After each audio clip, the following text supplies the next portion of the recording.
Mine shut now or? It's all good. Okay, so we're in Windsor on quite a busy day. Doesn't look it here, but it was a bit of an odyssey just trying to find quite a spot, actually. I guess a good point to start with would be that prop you tried to bring to the conversation earlier. We had a brief discussion about whether, we should have this prop, a banner saying, "I support Israel, change my mind." I guess there's a few reasons I thought maybe not, but the main one being I thought it was too binary. And you guys asked what I meant by that, and I said, it's not about supporting a country as this kind of abstract notion or not supporting it, but believing that it could be something better, or that any country could be something better, or our loyalty is to something, a notion more important than a nation state, perhaps. I think it is that binary. Is it with no other nation on the planet? Is there as much noise around questioning its right to exist? So people question time and time again: should the Jewish state exist? Should Israel exist? I can't think of another nation where that question is put. No one questions: should Italy exist? Should Ireland exist? States that maybe don't exist, maybe. And there may be a few edge cases, maybe some Indian nationals will say, should Pakistan exist, and vice versa. But on the whole, Israel's existence is questioned. So when you say, I support Israel, what we're saying is, I support the right of the nation state of the Jews to exist. And it's that simple. You either are for that or you're against that. It is that binary. Okay, well, I would say I'd still disagree, in the sense that there are so many countries in the world that were founded on injustices, and that doesn't mean that those countries shouldn't exist anymore. But I think that for that country to move forwards in the kind of spirit of peace and reconciliation, and in the spirit of kind of making being better than you were before, of growing as a people, as a nation, that you have to come to terms with those injustices, come to terms with maybe the people who were disadvantaged by your historical circumstance. Because every nation, you could say, has certain institutions in place that disadvantage one group over another. And just as a country, look at those imperfections and how you could improve. I don't know. Do you see where I'm coming from? I would challenge you to find a nation that wasn't built on injustice. I'd say most nations are carved out with the sword, or they're born out of colonialism, or it's not this like utopian world where nations just come into being and there's no conflict and everyone just agrees and its borders aren't challenged. And the only one we do challenge, and the only exceptionalism that we go for, is with the Jewish state. Well, why are we not talking about the injustice of how Britain came to be Great Britain? Why aren't we talking about the injustice of how France came to be France, or Germany came to be Germany? We don't have these conversations. We only focus on the Jewish state. Well, I think there is, I understand perhaps why you feel this way, but I think you're painting a kind of straw man here, in that I don't really argue that. I mean, I don't think that Israel is any more illegitimate than most nations. I don't agree with nationalism, full stop, right? Like I think I've told you that before. I'm not a nationalist at all. Like I don't support any, as an abstract entity. I don't support any nation state really. Like, but if a country is going to exist, I don't want to wipe Israel off the face of the earth. Like, I'm not one of those guys. Like, you don't have to argue that point with me, is what I'm trying to say. But I think that now that it is here, I think while other countries like Britain and Germany and these kind of other European nations that Israel likes to model itself on, a claim that it is a part of that community, these other countries like the UK, like Germany, are kind of trying to look at the colonial history, look at their historical injustices, and kind of move in a more progressive and egalitarian direction. While people would argue that in Israel, you're going the opposite way. You're kind of doing that. The right-wing government there is doing as much as it can to suppress the history of its kind of minorities, to suppress their rights, and with the nation-state law, again, only emphasize the right of one people to a say in the future of that nation. Okay, so first and foremost, you're not against nationalism, because you are a secretary for the Palestine Solidarity Campaign and are for the creation of a Palestinian state, which is nationalism. And so you can come back to that. Okay. The second thing is, Israel. Well, let's not. We're going through Pride Month at the moment in Israel. Hundreds of thousands of Israel's LGBTQ community are celebrating as a minority where they have the freedom to be who they deserve to be. That doesn't happen in any of the surrounding nations. The Druze community in Israel absolutely love living there. Baha'i, the only place in the Middle East where the Baha'i religion can thrive and it's headquartered is Israel. There are virtually no mosques in every Arab country that surrounds Israel. There are hundreds of mosques, no synagogues in the dozens of Muslim states that surround Israel. There are no synagogues. There are hundreds of mosques in Israel. Hundreds of mosques. Like, there is absolutely freedom of religion. And so you can talk about right-wing government, but it's hypocritical if you are not applying that same standard to the surrounding nations. And there is no if, buts, or maybe. There's no doubt in anyone's mind that when it comes to minority communities, Israel, be it under Netanyahu, Rabin, whoever, is a haven for minority communities in the Middle East. Okay. I of course, we've heard this argument before. It's a common argument on the kind of Israeli side, but yeah. Well, just to answer your PSC point, yeah. I support it. The nationalism of the Palestinians is not why I joined the Palestinian movement, like that, or why I lend my support to the Palestinian movement. It's not. I support it only to the extent that that's what the Palestinian representatives themselves seem to want. But for me, the main reason I support them is because I support for me, I want that equality to exist in the Holy Land, and I support their human rights. But I actually am not particularly attached to any one solution to this conflict. As long as it was a genuine solution, I would support it. If it was a one-state solution where there was genuine equality, I would support it. If it was a two-state solution where there was some measure of equality, even if it wasn't my ideal solution in a world that is beyond the nation-state, if it was better than what we have now, then I would still support it to that kind of end. But your point about Israel's equality, yeah, no one's arguing that it's quite an egalitarian state compared to some of its neighbours. But we're trying to argue that Israel holds itself to a higher standard than its neighbours. To compare these two qualitatively different entities, like one that has those democratic mechanisms or claims to be a democracy, to these countries that don't claim to be, like Assad does not claim to be a democrat. Saudi Arabia does not claim to be a democracy or even espouse democratic ideals. Like, these countries, if I would also treat them much more harshly if I had the reins of power, as it were. But when it comes to Israel, they claim to be open to democratic reasoning, so we're reasoning with them democratically. So because the Arab world's ruled by tyrants, you're going to judge Israel more harshly than the nations that are ruled by tyrants, because Israel isn't ruled by tyrants. It's asking us to judge it more harshly, in the sense that if someone is saying that they are a dictatorship and they don't want to be a democracy, I mean, I could criticize them and say, why don't you have equal rights like freedom of the press, freedom of religion? But they're not interested. Like, we have to, with them, I'm almost kind of giving up on them completely until the point where I think there's a chance of there being a democratic revolution. I'm quite cynical in that sense, that I don't think that we are at that point where there's going to be a democratic revolution in places, in somewhere like Saudi Arabia anytime soon. I wish there was, but I don't think there's going to be. So we just ignore tyrants like Hitler, we ignore tyrants who run fascist regimes just because they don't claim to be democracies, and we focus those that actually extend rights and give equality to minorities and help minorities to thrive because they strive for that ambition. You're going to criticize them more harshly? No, I'm not. I should be clear. I do criticize Saudi Arabia more harshly than, or as harshly or more harshly than Israel.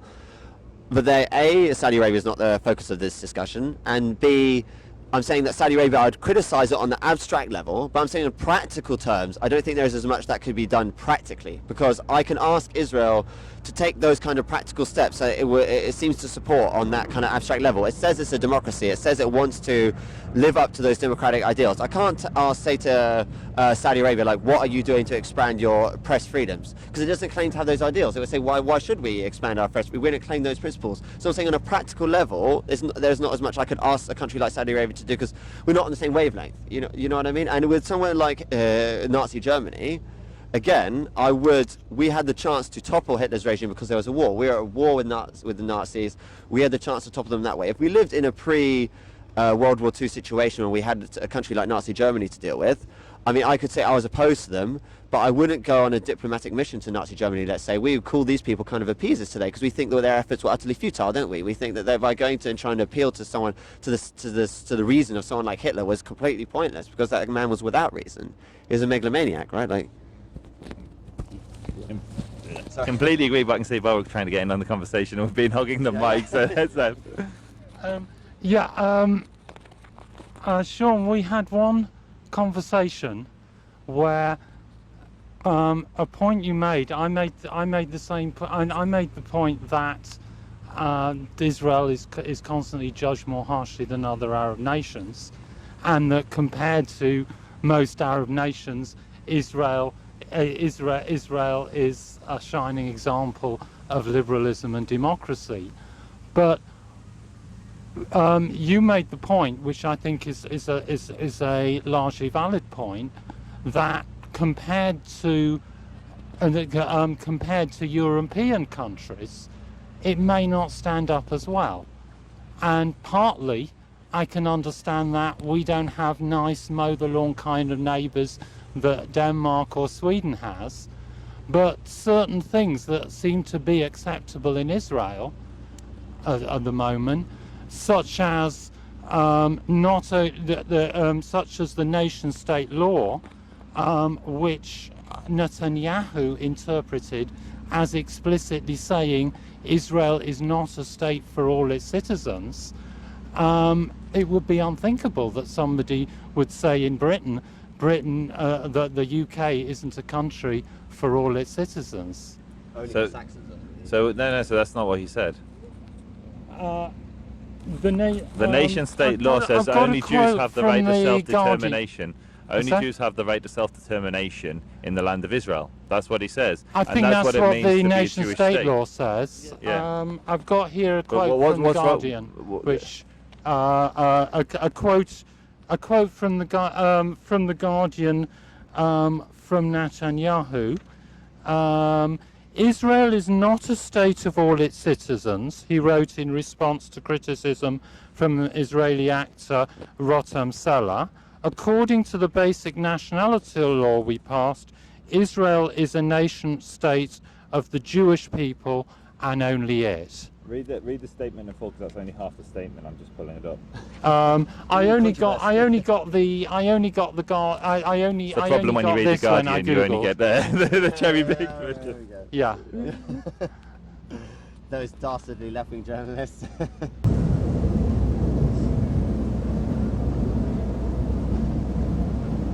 Okay, here's the quote in full. An important correction. Israel is not a country of all its citizens. According to the nation-state law that we passed, Israel is the nation-state of the Jewish nation alone, and it alone. As you wrote, there is no problem with Arab citizens. They have equal rights like everybody else, and the Likud government has invested in the Arab sector more than any other government. So what you're getting in full, what the statement is saying, it's not saying that Arabs aren't citizens of Israel. It's saying that Israel is the world's only Jewish state. It is the nation state of the Jewish people. Just like in Britain could be the British people, and how do you define British? And people will give you different definitions. Italy is the Italian people. Slovakia is the Slovak. Like literally, so many countries are based on this principle. Now, many people live there. Israel has 20% of its citizens are minorities. That's bigger than the UK. There are more ethnic minorities in Israel than there are in the UK. They have complete equality. They have no rights denied to them that are given to the Jewish. All it's saying is this is a Jewish state, in the same way that Saudi Arabia sees itself as a Muslim state, and Iran sees itself in a Muslim state. And Israel doesn't go to the lengths of Saudi Arabia, which bans Jews from living in Saudi Arabia. They're not allowed to live anywhere in the Hijaz. Like that they're literally, there's 2 million Arabs who live in Israel, 20% of the population, and they have complete equality. And in that very quote, Netanyahu explicitly states that. He does seem to... Why should I take it? Yeah. he does seem to create a kind of two-tier citizenship that I think he's trying to have his cake and eat it. And this is what Baruch and I were actually discussing on the way over. We had in the car. We were kind of saying that he's kind of saying that we have this country which is democratic and for its people, but then it seems to place the Jewish population of Israel on that kind of special category where they have that right to self-determination and maybe the other citizens of the country don't have. And then we were asking, Baruch asked me, does that apply to the British people in the same way? Like, could you say the British own Britain? But then British isn't an ethnic group, and I don't know if you could even say that British. I don't think they aren't. I would say they aren't. If you actually look at the history of Britain, they are. Don't look the same. Yeah. You're both Yeah. British citizens. Yeah. But, Oh, sorry. I thought you were disagreeing with me then. I thought not that you were going. Oh, yeah, obviously. Like no. No. Like you can get British. No. Oh, yeah. You can get British citizenship, but amongst the British Isles, almost every genetic study has shown that the indigenous people cluster in the same genetic groups in the same area. So Cornish people are distinct from Geordies, the north of England, and I'll just quickly finish here. It's only in the last 50 or 60 years where we've seen an absolute population explosion, which has changed the demography of the UK irreversibly. But to deny that there's such an ethnic group as the English or the British is, in my opinion, it's absurd. Like, there is a people who are indigenous that have lived in this isle and have barely moved from this isle for centuries and centuries and centuries. But should we say that? If we were to say that Britain exists for the ethnic English, but other British citizens are entitled to full equal rights if they accept that, that would be totally unacceptable. But you're defining I see where you're coming from, because you could define the English as the Angles, or as the Jutes, or the Saxons, and there some people say it's a combination of those groups, and includes in Cornish, can include the Celts, the Scots, and all these different groups, and you could say that all of them together come to form the British. But this leads to a wider point, which is which Mehdi Hassan actually made in that big debate, which you might have seen in Intelligence Squared, where he debated Melanie Phillips about whether anti-Zionism is anti-Semitism, where he said that this is a very slippery road to go down, because you're arguing that if every ethnic group deserves its own state, or its privileged place in its own state, there are almost, between 150 to 200 nation states in the world. I think it's 190 is exactly. And there are thousands of ethnic groups. Why are they all entitled to a nation state of their own? And this is the real absurdity of this conversation. Israel is surrounded by Arab states which define themselves as Muslim. Non-Arabs often aren't even granted citizenship. Somewhere like Saudi Arabia, if you find out your wife has African lineage, that's grounds for divorce. And so why do the Jews need self-determination? They don't need it because they're racist and they don't want to be with other people. The Jews need self-determination because we tried living under Christianity, we tried living under communism, we tried living under Islam, and it didn't work. We were massacred and slaughtered, and we've said enough.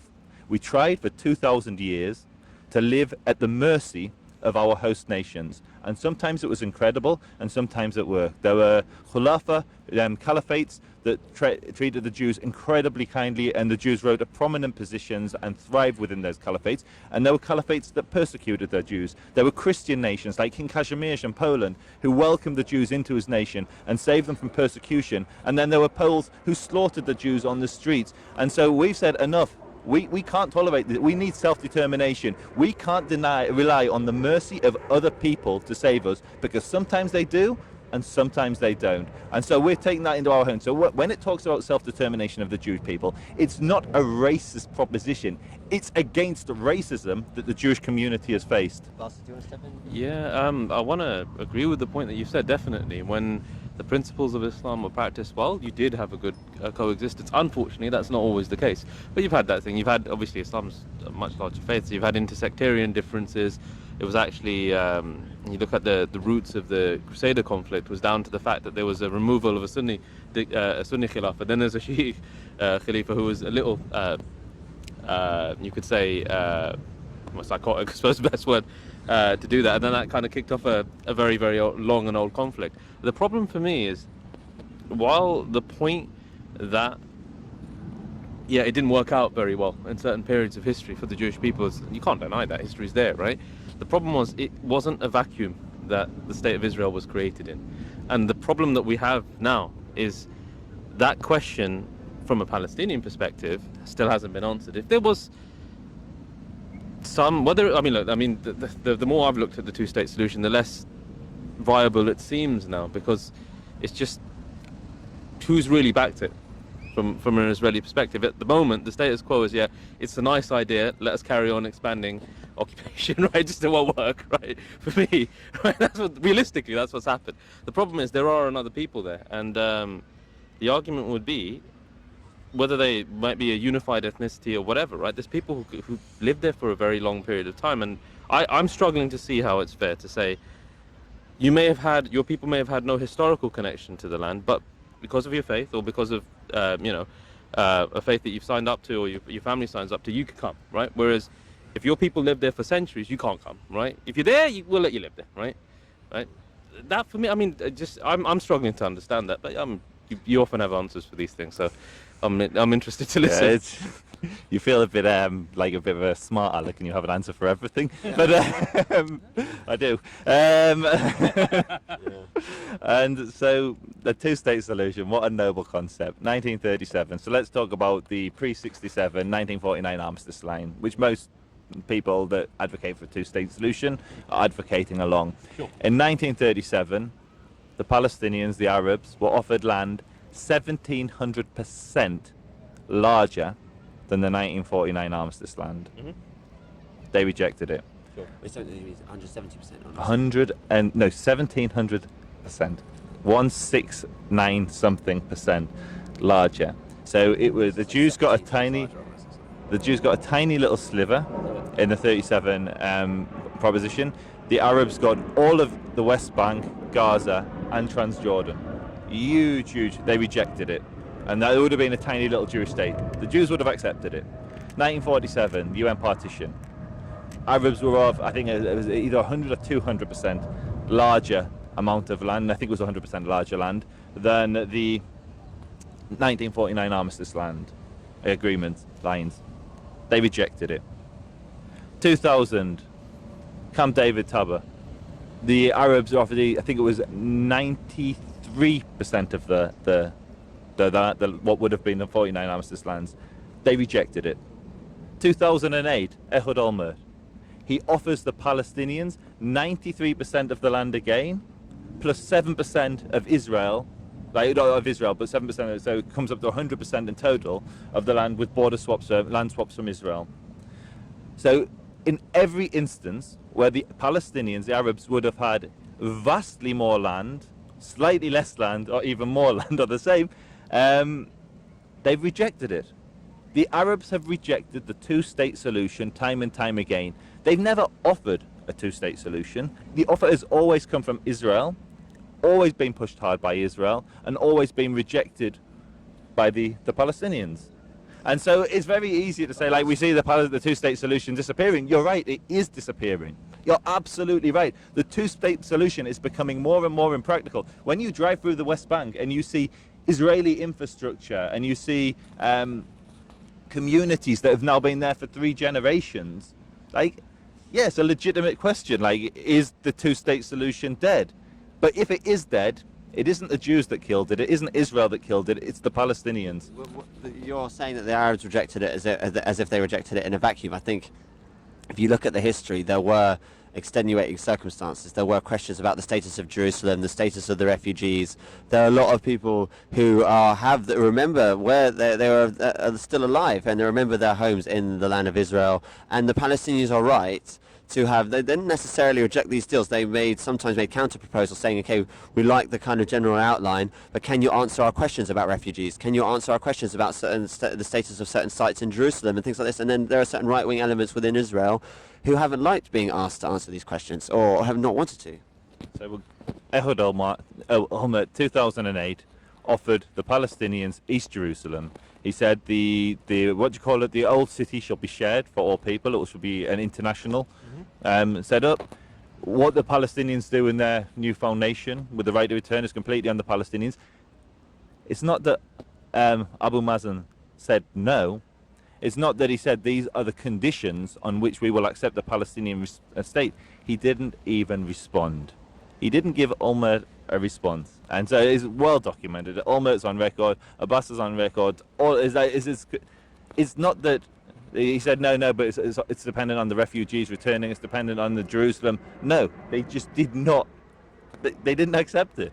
Well, I don't think I don't look up to Abbas. Like I don't like the guy particularly. I don't think he's and I think a lot of Palestinians don't particularly like him. I think the Palestinian Authority, they haven't had an election in a while. Like the Palestinians deserve a lot better in terms of representation, and that is. But I think the Israelis deserve a lot. I think most of us in the planet deserve better in terms of the government representation. As I said, I question nationalism. I question our system. I think our very system of democracy in a lot of cases is very flawed. We have kind of corporations and the plutocracy over-representing itself, overexerting itself, I should say. Look at climate change, look at war, look at all these crises around the globe. And I think we're kind of getting off topic again in the sense that our narratives are in fundamental conflict. Like we have on the one side the Palestinians who see themselves as fighting for equality and for ethnic equality and all kinds of equality, while the Israelis talk and the Israeli Jews talk in terms of their kind of historical injustices. And you could see these two things as not being necessarily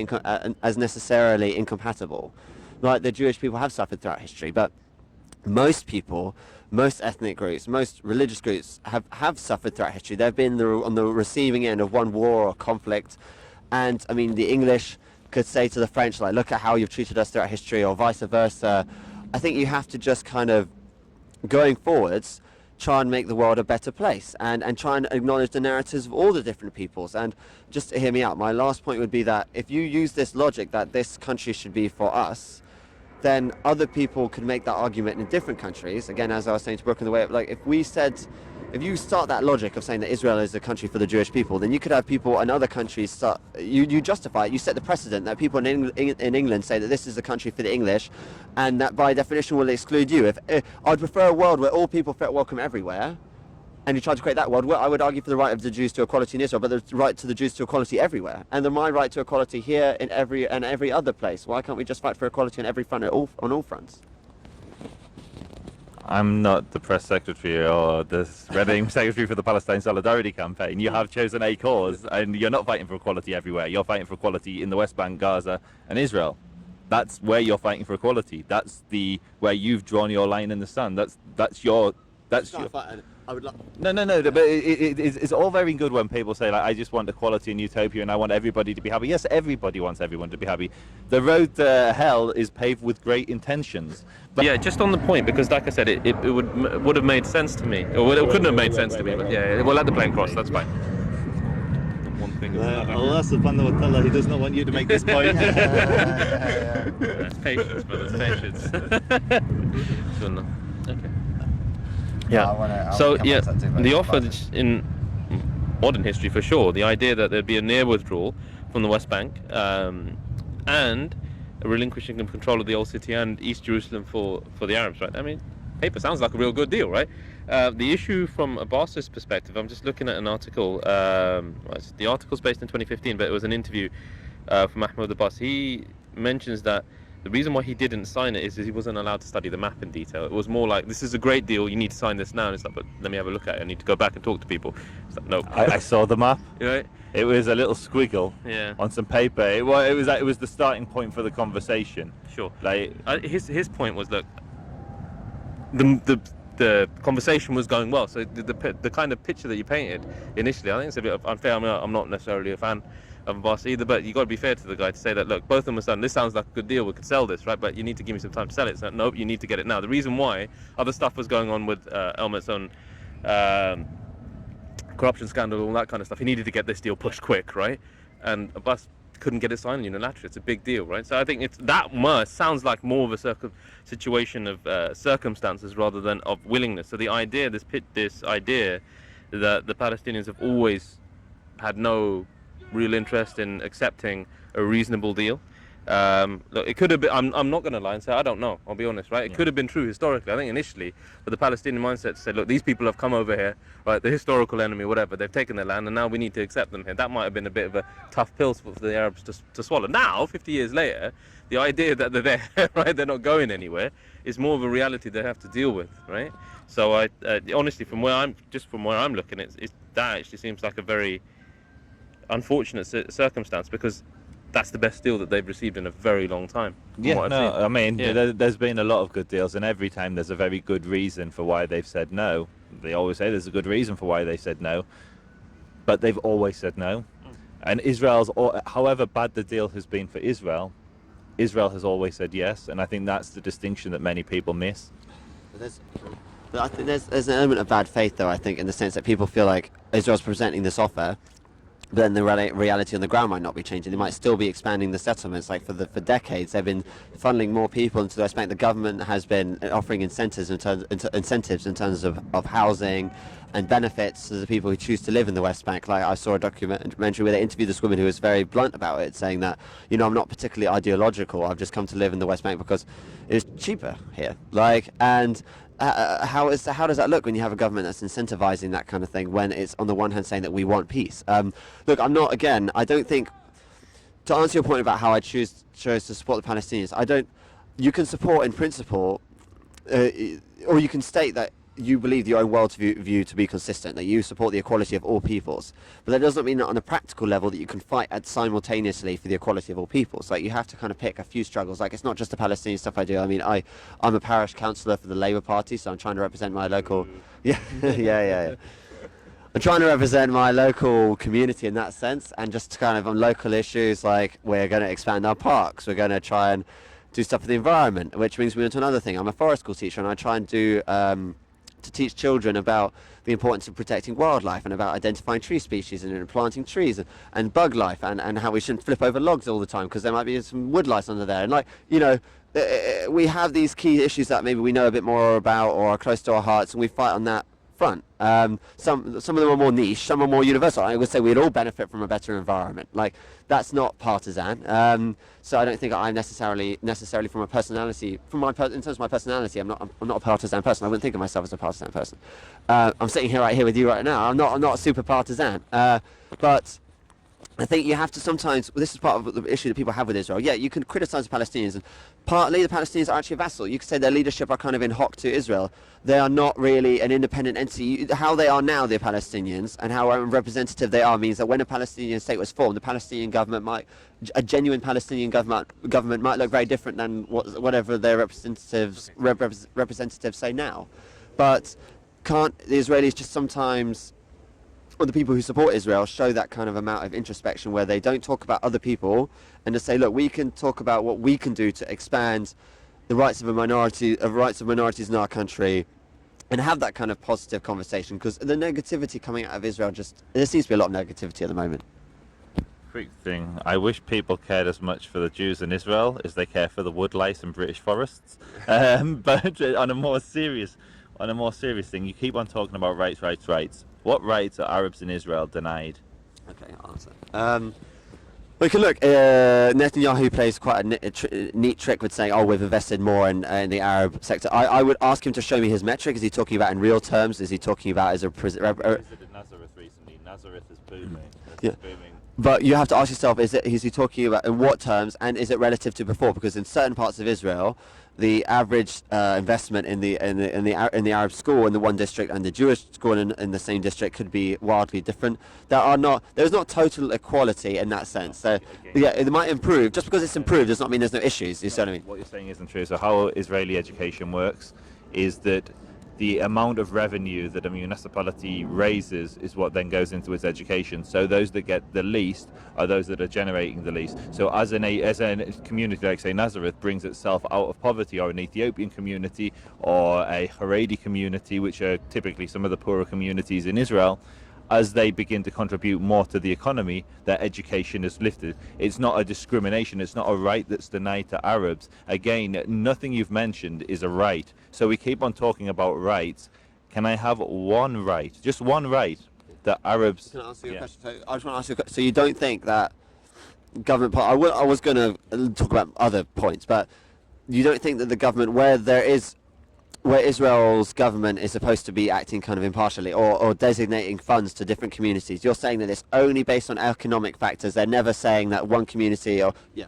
Yeah, the highest performing religious community in Israel are Christian Arabs. They outperform religious Jews They outperform religious Muslims, Druze. The highest performing religious group are Christian Arabs. They do amazing in universities and schools. That wasn't my question per se. I was asking, does Israel's government invest totally fairly or proportionally in the different communities and the schools and public centres in different communities?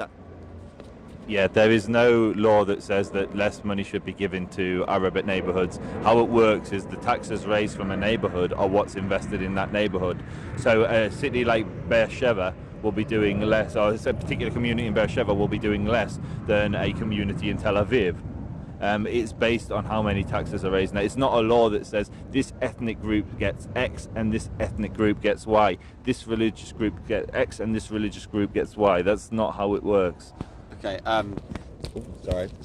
I think where we have to make a distinction as well between policy and law. I mean, I'm talking about how policy is practiced and in terms of how it could show kind of certain prejudices on the part of the government and how they choose to allocate resources and things, but that's not necessarily delineated in law, right? But in terms of law, you're saying that kind of there is no such prejudice there, but that's another conversation.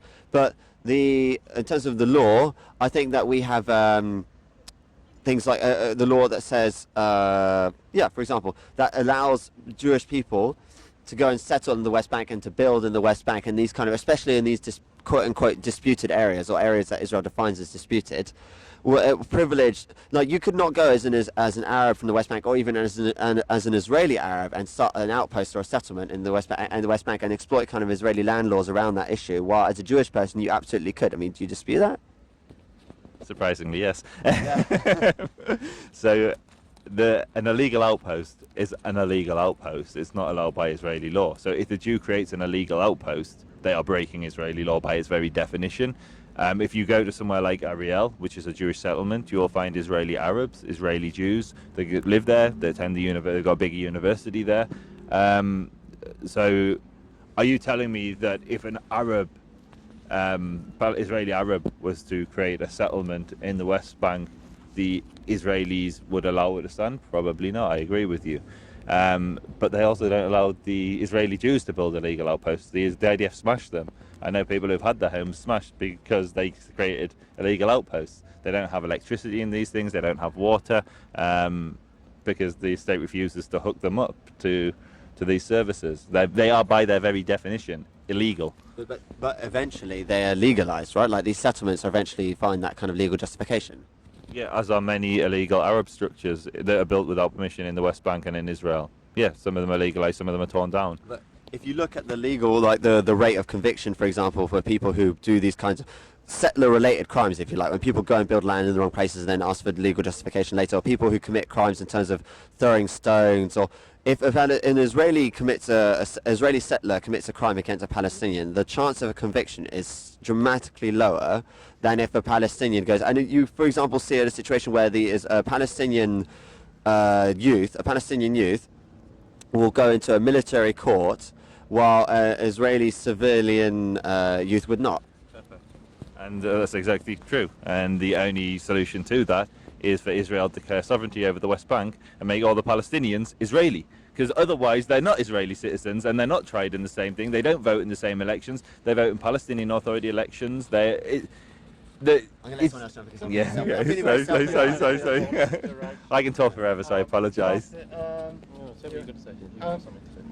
Okay. Yeah, really what okay, the obvious discrimination in Israel is with regard not so much to Israelis and Arabs, Israelis and Jewish and Arab Israelis, but Israelis and West Bank Palestinians, and indirectly, because Israel no longer occupies Gaza, in the plight of Palestinians in Gaza.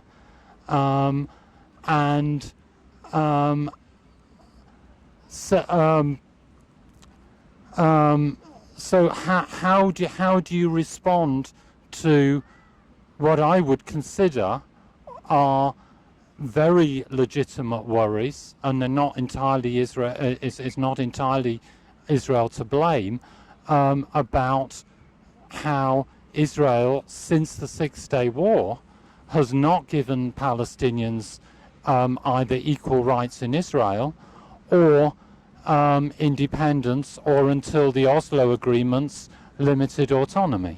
Okay, so the only solution, as I said before, is for Israel to declare sovereignty over the West Bank, and then they will have complete equality with Israeli citizens, and they will have access to the same taxes, they will have access to the same judiciary, they will have access to all the things that Israeli Arabs have access to. And there are many settlers that I know who are advocating for that very thing. There are many Israelis that are advocating for that. I don't think it's the solution that anyone here wants. Actually, it is the solution that many Palestinians want.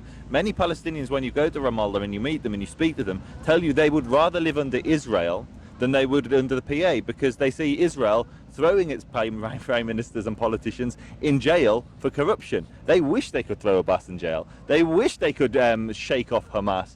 But they don't. They are powerless. They're the true losers in this situation. I agree, are the Palestinian Arabs. They are true losers in this situation. But Right, okay. the only way you get equality is by making them Israeli citizens, and I don't think any of you are advocating for that. Not right now, but there's an implication here which kind of needs to be pointed out. So right now, there is inequality there. Let's accept that, right? Okay, so now the question is, if we... Baruch, move in a bit. Oh yeah, move in, mate. Yeah. So right now there isn't that equality. Okay, in terms of a possible solution of having that... Okay, let's put it this... Yeah, a one-state solution. But right now, I can understand how some Israelis might, some Palestinians might want that, but others would be reticent because of a lack of trust. I think there's work that needs to be done before we can get there, right? Before that could be a consideration for peace. So, but I don't know. It's kind of like a catch-22 type situation. The trust can't be created because they're not, they don't have the same rights as full Israeli citizens. They wouldn't want to be full Israeli citizens, so the trust isn't there. Do you see the problem there that I'm seeing, right?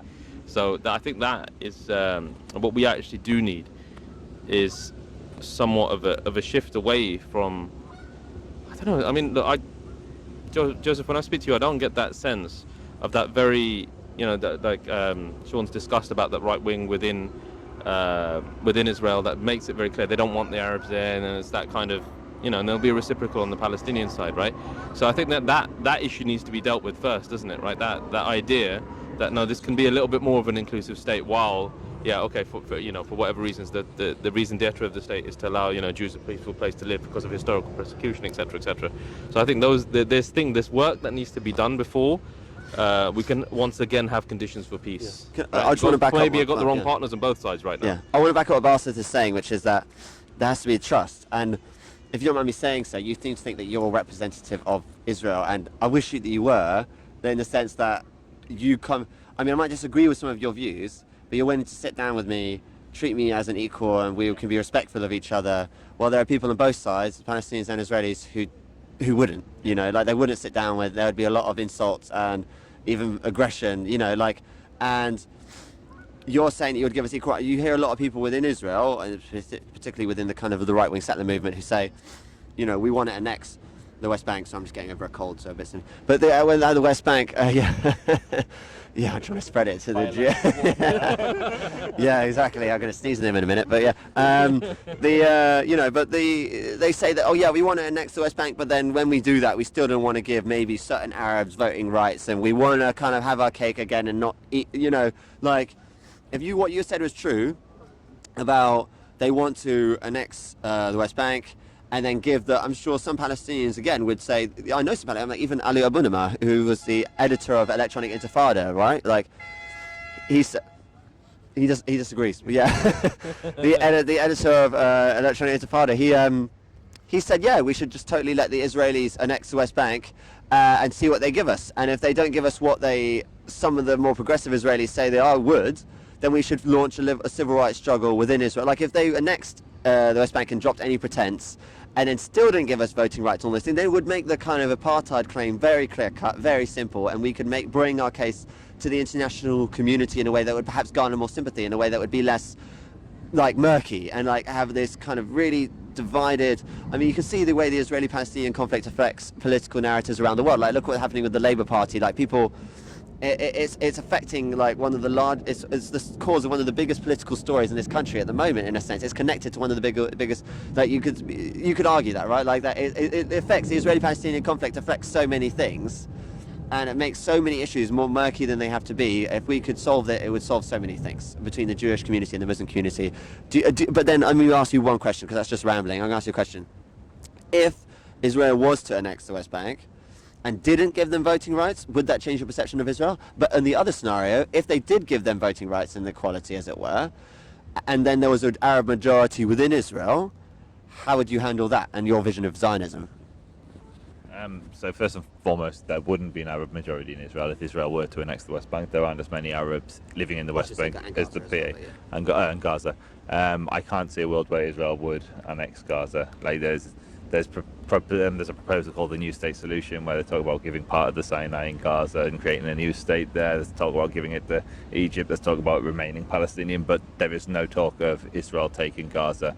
I cannot see a world where that would. I mean, we could theorize, and would I support? You don't see it happening. I don't see it. What I would say is, to answer your question, if Israel enacted apartheid laws, no, I wouldn't support them. But Israel doesn't enact apartheid laws, and I can't see a world where it would.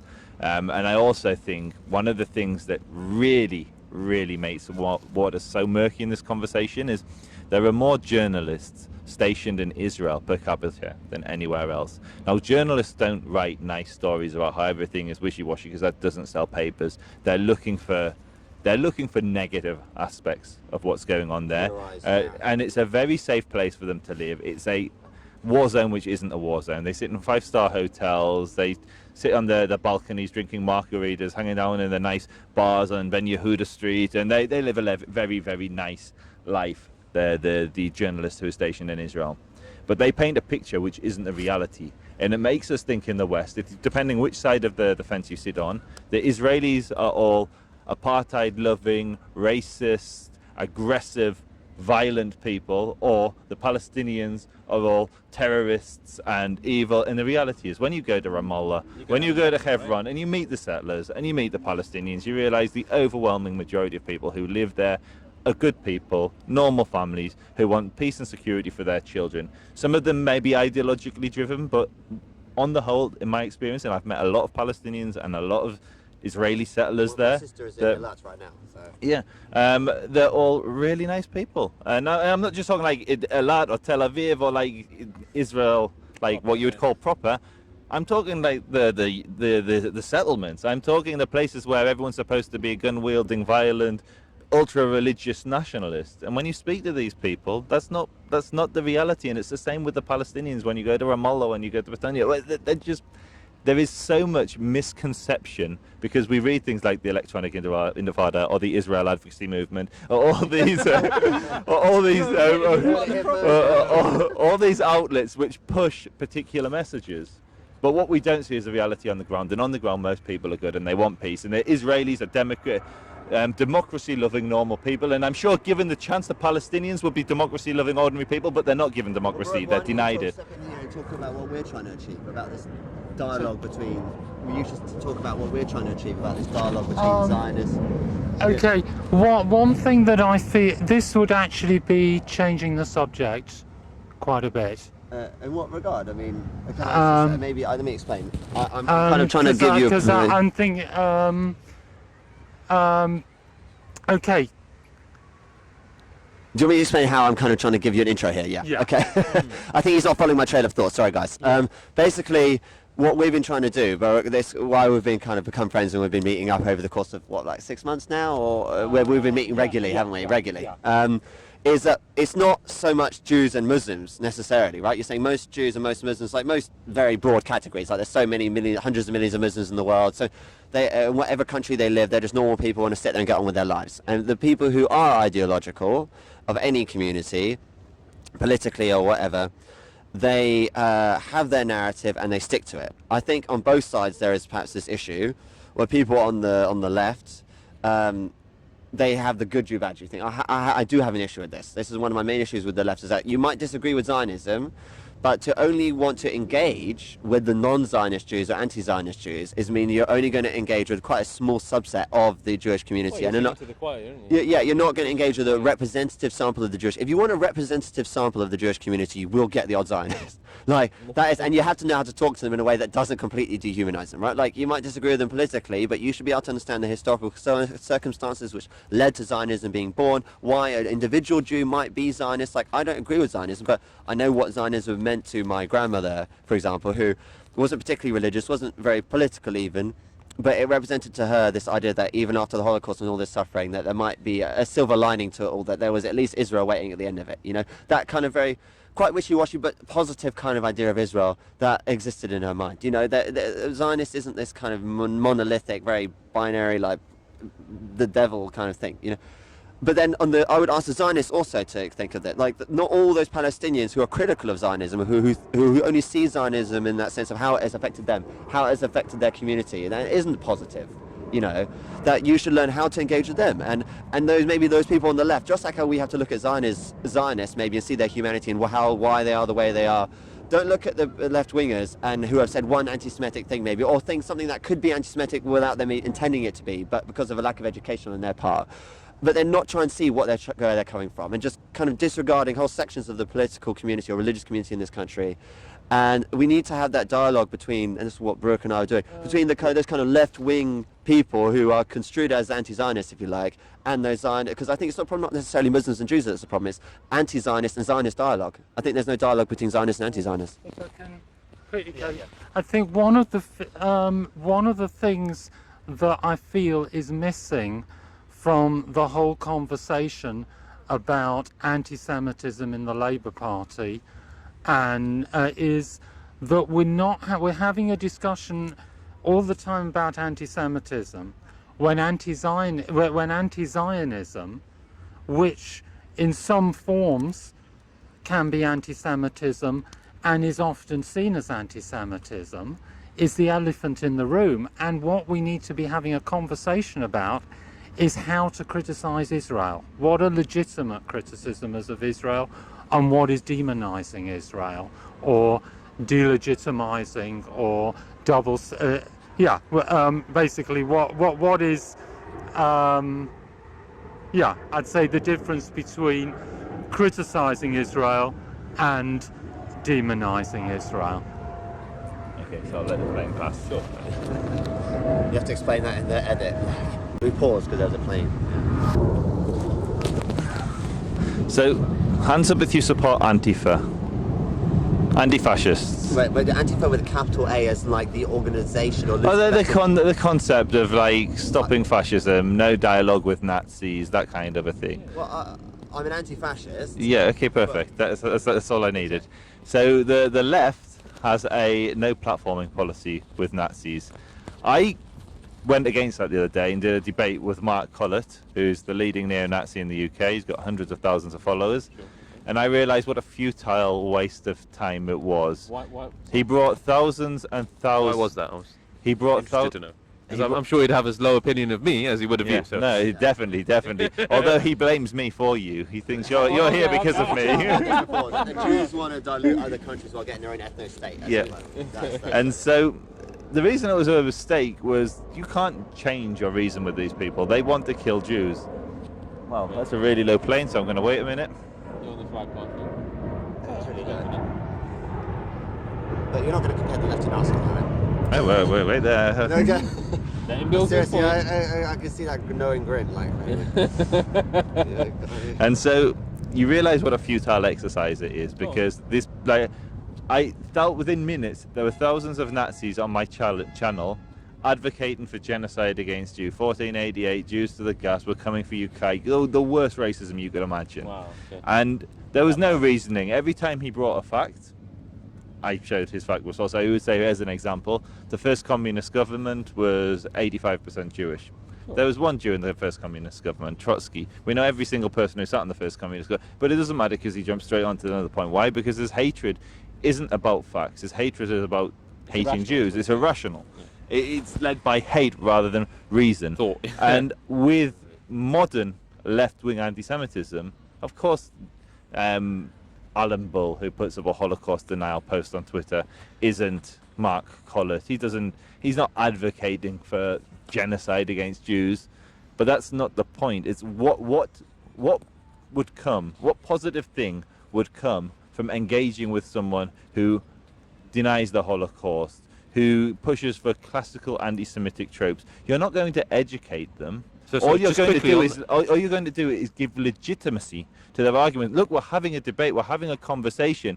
I'm saying maybe the numbers of the Holocaust were inflated, and you're saying, not you, but the left-wing anti-Semite, the left-wing anti-Semite might say maybe the Holocaust, the numbers were inflated, and I'm saying, oh no, look at all these facts. But by engaging in that conversation, you're giving legitimacy to those arguments. I think, and Baruch would probably back me up here, and I'll let you talk afterwards, Basith. Is that Baruch, one of the first things he said when we went to that, I invited him to a Momentum event in the Windsor Labour Party, and you kind of admitted that you went in kind of apprehensive, wondering what you would find, especially if people knew you were Jewish or whatever. And he said the main thing that he came out was that they were just all kind of well-meaning people who wanted to saw this country with its various inequalities, and actually Zionism and the Jewish people didn't come up at all. They were mostly talking about the NHS, they're talking about public services, and I'd say that most left-wing people who do talk about Zionism don't do so from that kind of, I think those people are unrepresentative. They're not the kind that would share anti-Semitic cartoons. They're not the kind that would share, and even the ones who do, I would say, don't know that they're doing it. They're not like the Nazis that know that they hate the Jews and they want to share propaganda to that effect, to push that agenda. They think that Zionism is a political ideology, and they don't see that the kind of nuance and the complexities of how Zionism is connected to Jewish history and so on, but not necessarily connected completely, but there is that link, and you have to understand Jewish history a little bit to understand Zion. There is that nuance, but a lot of people don't see, and it's that lack of nuance in their minds, or their lack of their understanding of that nuance. I don't know. I'm just saying that I don't think that that the most well-meaning left-wing people who identify as anti-Zionists do so because they think solely that they're supporting human rights, that they're supporting equality, and that there are actually a lot of people open to dialogue. Just as Zionists, I would say a lot of them are not people who see the Arabs as dirt, who they want to suppress the Arabs. They also have that I would argue a lot of them are well-meaning, that Zionism is not the typical nationalist movement precisely because of the kind of Jews' disadvantaged place throughout history. It would be quite hard for a traditional nationalist movement to be born out of something like the Jewish people. And as Baruch shared a statistic with me, which was absolutely fascinating, which was that even 70%, wasn't it? I think you were discussing you were talking with David Collier and an anti-Zionist guy at the PAL Expo. Yeah, but he said 70% of Zionists, who people who identify as Zionists. From that Yachad survey. Yeah. 70% of Jews who identify as Zionists also would say that they're critical of Israel. I believe it was British Zionist Jews. I could look it up, but I've got it with me, but it's something like that. There's nothing wrong with being critical of Israel, and I think this is one of the things that... I'm just saying it's not binary. Yeah, so I'd like to step back even further, and I think let's actually focus on the elephant in the room. The elephant in the room isn't Israel, it isn't Zionism, it isn't anti-Semitism. The elephant in the room is the left.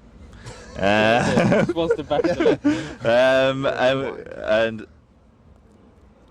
how the left functions today, it looks for an oppressor and the oppressed. And when the Jews were oppressed in the Holocaust, the left was our best friend. Following the Holocaust, there was huge support from the left because we were seen as weak and vulnerable. As we liberated ourselves from our tyrants and our oppressors, instead of becoming a symbol for hope for all the downtrodden, what happened is the left saw actually the Jews now have power. The Jews are powerful. If the Jews are powerful, the Jews must be the oppressor.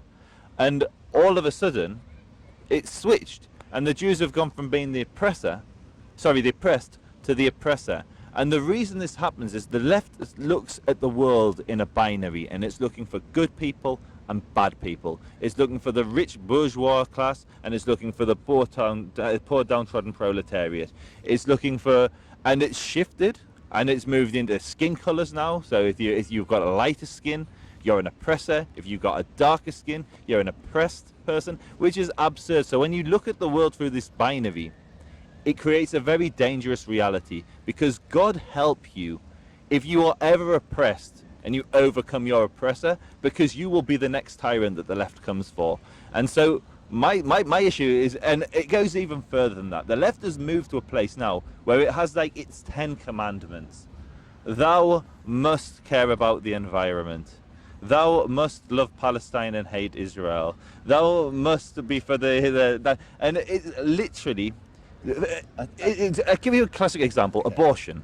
Abortion is not a left-right cause. There are moral arguments for or against it, but the left are overwhelmingly pro-choice, Sure. and the right are overwhelmingly pro-life. Yeah. And what's happened is We've framing. Yeah, Right? They're no. pro-life, but they don't want to give We've created- benefits to people. And We've created this world now where left and right means nothing. It's a stupid binary which pits people against each other and creates this huge tribal divisions. Like, there is no reason why someone on the left should be more inclined to Palestine or pro-choice than vice versa, but we do find that. And so for me, the elephant in the room isn't Zionism. The elephant in the room is the left, because they're looking for a bad guy. They're looking for someone to attack so they can come across as, look how great we are. We care about the downtrodden I Palestinians. really want to answer, but I let Basith talk first. Go on. Oh, thanks. Okay.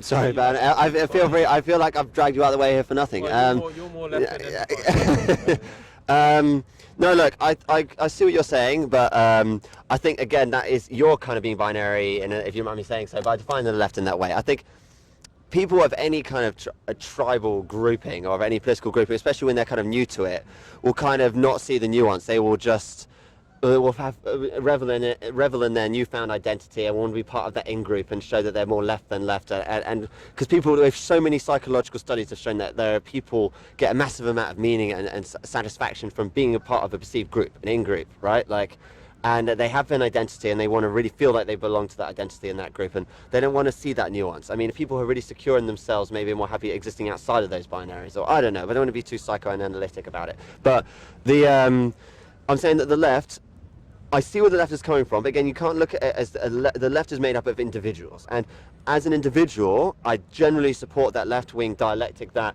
you have to try and look at the world not just as individuals. Like history, unfortunately, if we remember our schooling, is a story of kings and one monarch after the other, and I want to get away from that, and the left wanted to get away from that. We wanted to look at history as a history of movements, of peoples, and of institutions and classes. People in certain countries or societies, you will have institutions that will privilege one class over another. Generally, you will have institutions that privilege certain groups over others. It doesn't mean that it's 100% clear cut. It doesn't mean that there aren't nuances, that there are, you can look at how certain individuals might defy those. I would say a lot of the issue lies with postmodernism, because I find that kind of relativism and how they would argue, some postmodernists, hardcore postmodernists would argue that there is no such thing as individual prejudice. There is only kind of prejudice is institutional, which is where this comes from, that if you're white, you're bad, because they say that you can't have, let's say, a person of a minority ethnic group be racist because the institutions that exist in their society don't allow it, because their institutions are privileged white people, so therefore people who don't belong to that group can't be prejudiced. You know what I mean? Like, we can't look. Institutions are important and maybe the main driver of human affairs, but we can't look at the history and society solely through those institutions. We have to be able to see the nuance and individual choice, is what I'm saying. Like, I don't think I thought, yeah. So I hear what you're saying. I just ask one question, and then I can maybe make a Islamic example to bring Basith into the conversation. So my question is, can leftism exist without a bad guy? Like, can you ever create this utopian where everyone has equality, or are you always going to be finding one class of person which is oppressed? And it's not based on the values. So let's say it's based on, and it is the greatest example, and is if you go to a pro-Palestinian march, you will have an Islamist who's on the Jaharoon or whatever, marching next to a LGBT activist, marching next to a capitalist, marching next to a communist, all coming together in an intersectional fashion to come against the Jewish state. And it's absurd. These two people should not be in the same like march. They've got nothing, and it's because when you view the world, when you're looking for, when your entire ideology revolves around not the values that a collective has, but how much power they have in the world, it can lead to very dangerous alliances and very, very dark outcomes. And just to go one further, and this is my comment, I was in a debate with a Dawah guy the other day, who was giving us Dawah, and his approach to Dawah was to attack the West. It's like, look look how your women, you walk around with no clothes on. Your male role models, they sleep around. You aspire for this £600,000 house, and it's just a material, shallow existence. Now, you don't need to promote Islam by attacking the West. You can promote Islam by saying the beautiful things that can come out of an Islamic life. Now, so my issue with the left isn't that they want a good world. My issue with the left is that they need a bad guy. They need a villain. And the villain is just based on how much power that person has at any one time. It's not based on their values. And so Israel should be a natural partner for the left, because it's a liberal democracy where LGBT people, and there's so much freedom, so much equality compared to all the surrounding states. It should be a natural ally for the left, but it isn't. Why? Because the left perceives it as being more powerful than the brown Palestinians, and it's that crude. No, we believe that a more nuanced, I will let Basith, the more nuanced leftists would say it's because its power is not accountable, while other countries would be challenged for displaying similar behaviour in the West, that Israel for some reason seems to be exempt. That's the argument that appears on the left would make, that Israel's not held accountable. There are all these UN resolutions, but no one enforces them. So it's a perfect example. 46% of the United Nations Human Rights Committees or Council, I can't remember which one, resolutions that were critical of a country, 46% of them were about Israel. Who was chairing that? Saudi Arabia. Saudi Arabia chairing the United Nations is a joke. Israel has more criticism than any other nation. Any other nation. There is no, whether you're in Europe, we give it, it's absurd to say that Israel is held to account less. Israel is held more to account than any other nation on this planet. Statements don't mean it's being held to account. I think statements mean that there are statements, and a lot of the time they're made precisely because the UN and these bodies feel impotent, because they feel that they haven't got the power to hold Israel to account. But I don't make a clear divide between Saudi Arabia and Israel, and that probably will make you wonder what the hell he's on about. But I actually see Israel and the Saudi as increasingly as being part of the same axis. I'd say no, Iran and I'd say Saudi and Israel is increasingly being part of the same axis, in that they are starting to align in the they are aligned in that kind of geopolitical sense in the US and the Western powers. I mean, it goes all the way back to after World War II. Iran, I see as being aligned with the anti-Western axis. Like if you see like Russia, China, and these countries, they are barbaric. They have horrendous human rights record. Would you agree? Absolutely, but I'm saying, but Israel and Saudi kind of make apologies for each other now, and they cover for each other in that geopolitical and diplomatic sense. I mean, and Israel is not. I don't think it's as warm and fluffy as you say it is. I mean, it might not be as horrific as the left says it is, but it doesn't mean it's as warm and fluffy as you say it is. And I think there are a lot of human rights issues in Israel that we could be working on, It's killed a lot less people than America. It's killed a lot less people than Britain. It's killed a lot less people than Syria. It's killed a lot less. No, I'm talking in the last 70 years. I say it's killed far less. What happened? You're right. He's right. Million dead. He's right. A million dead in Iraq. Nothing to do with Israel. But then a lot on the left would see again. The hand of Israel behind that. Yeah. Okay, you're maybe getting. You can't win. Okay, I agree that people who say Israel is a puppet behind the US, they are anti-Semite. Like this whole the Jews' power is way out of control. Like no, that's anti-Semitism. But they would say it's the other way around. A lot of people say that the US, that they are controlling it. Like the argument is that Israel is a vassal state or a puppet state of the US in terms of its geopolitical actions. It supports the geopolitical interests of the US in that part of the world. That's what they argue. Well, sorry.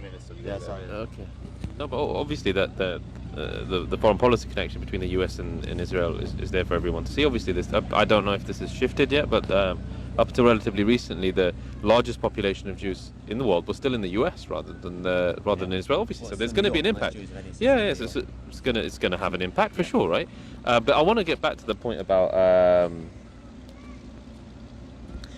You made a really interesting point, and I've seen it myself. This is what made me think, right? Where you'd have a pro-Palestinian march, right? It's been a very long time since I've been down to anything like that, but there was a massive one that occurred in London, I think 2001, 3, around that time. It's before the anti-Iraq war and all this kind of stuff, right? The anti-Iraq sort of demonstrations and stuff. And I do remember, you had all of the factions that you're describing. You'd have communists, LGBT, well, not so much. Maybe certainly would have had people of that persuasion perhaps down, and left-leaning people, and like you said, an intersectional thing. But I think the point that you're saying is that these people shouldn't be together. They don't have anything they agree on. In fact, their worldviews are diametrically opposed in many ways. While that may be true, I think they've all identified for them a common injustice in some of the actions of Israel. I think for me, like for example, our settlements right? The lack of self-determination for the Palestinians, these kind of issues, that's the things that they agree on. I think that's what they'll see. I think what we're doing, I mean, just what I'm seeing is you're very, very good, and you pointed out, right, of pointing out the other argument, and I find benefit in it, because like you said, you're absolutely right, I could sit down with someone else who agrees with me and just entrench my own view, and how will that help me? What will that teach? How will that solve the problem? It won't. You're absolutely right. Yeah, it won't change anything. But for me, at least, it's that whole thing of starting to seek to understand before seeking to be understood. If I actually understand things, look, my own views on Israel-Palestine, the whole issue, have grown so much in the last few years, right? So the fact that I've got a Jewish family now, I've got other people who would, His objection. had nothing to do with me, right? No, just it's opened my eyes. If I had a Jewish mother-in-law, I'd be at you. Don't talk to me about that. Yeah. Maybe separately. Right, it's no, I think you've made a point. I think what I've yet to hear, you made the point that while it's absolutely not anti-Semitic to criticize certain policies of Israel, the question, and I think this was confusing for me as well, is often when I would hear from perhaps the pro-Zionist side of saying, look, people are saying they're anti-Zionist, but they're really anti-Semites, right? And then I was thinking like, well, but that is not going to be the case for some. So I think what I would ask as a question is, where is the distinction? Yeah. What is because I don't see, you're just too balanced to see it, So in the sense that everyone who disagrees with certain Israeli policies I'll completely say my most controversial thing yet, and I think the origin is Islamic, and what I mean by that is I think the real reason in 48 there was huge opposition to a Jewish state in Al-Quds or in that region was because of Al-Quds and Masjid Al-Aqsa. And so if you go back to its source and why there was such opposition, the language was anti-Semitic. You had Hajj al-Husseini saying, Muslims, I declare a holy war, murder the Jews, murder them all. You look at Hamas's charter, it's not talking about Zionists, it's bringing hadiths, and so left-wing anti-Semitism and left-wing anti-Zionism was born out of, like if you trace it back to its origin, and I'd say it was Arab Islamic anti-Semitism, rather Islam is a huge religion with billions of adherents, with wide views, but the original opposition to the existence of Israel, I believe, is religiously fueled. I believe the reason why the two of you are sitting here as passionately as you are is because of the Islamic element, and the reason I'm sitting here because of the Jewish element. You cannot detach religion from this conflict. Those that say it's just a political war, I on this think point are we both mistaken. agree. Yeah. Actually, we've Yeah. noticed we've had conversations where other people have tried to take that factor out. We both say, actually, no, it's important. It's interesting because on the one hand we want to get away from that. We're saying we think there should be more dialogue between the kind of quote unquote Zionists and the kind of the left wing, but on the one hand maybe there should be also more dialogue.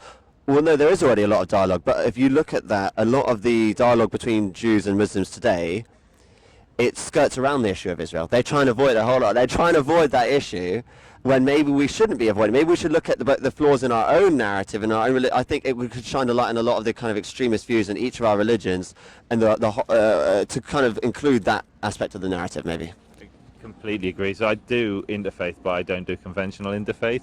I do interfaith as a Zionist, as a proud Zionist, as an Orthodox Jew that doesn't degrade my people. Most Jews involved in interfaith with Muslims do so as saying, look, I'm a Jew, but I'm against the occupation. And most Muslims, almost every Muslim I speak to in the UK, we're walking over here today and I was telling, whatever you're expecting, it's not going to be what you expect. And as we're walking up the steps behind us on this river, a Muslim walks up to me, says, you're the guy from Speaker's Corner. I love you, bruv.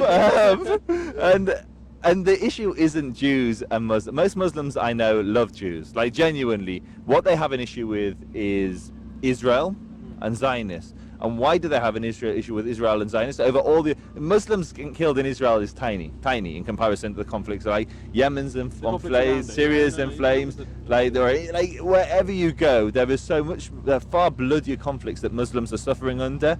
Yet most Muslims are more passionate about Israel-Palestine. Why? It's not because of the Palestinians. It's because of Haram al-Sharif, Masjid al-Aqsa, and there's no reason why it can't be shared. There's no reason why Jews and Muslims can't share it and pray there together. But what we have to do is be honest and say, actually, this is important. There is going to be no two-state or one-state solution where Jerusalem is not pivotal for people. No, I agree. I think there's maybe a platform for like a lot of future discussions here. I think that people in the Muslim side, they have a lot of ignorance of basic aspects of, I think, very important parts of history. Like that the largest revolt against the Roman Empire was the Judean revolt. It took like 4 legions and 2 future emperors to suppress it. That perhaps the largest slave auction in the Roman Empire was of the Jews that were taken captive from, and that is the origin of the Ashkenazim. Like this idea that they're all alien, that they all come from nowhere. Like, say I'm Turkish. How many ginger Turks are there?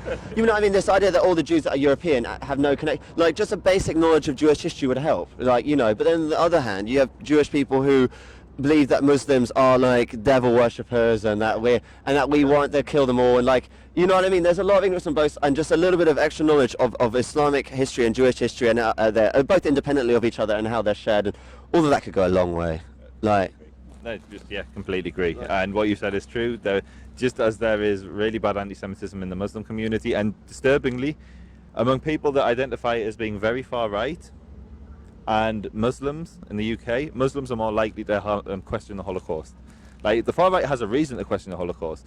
And in the same vein, there are so many Jews that I know that harbour incorrect and bigoted views of Muslims. Unfortunately, I don't have stats of that, but I would imagine... It's your experience. Yeah, my anecdotal experience. Unfortunately, a lot of the people involved that are politically, you could say, identify as it's flipped on both sides. So like you said, you might have Jews showing Islamophobic or have misconceptions of Islam, we could say.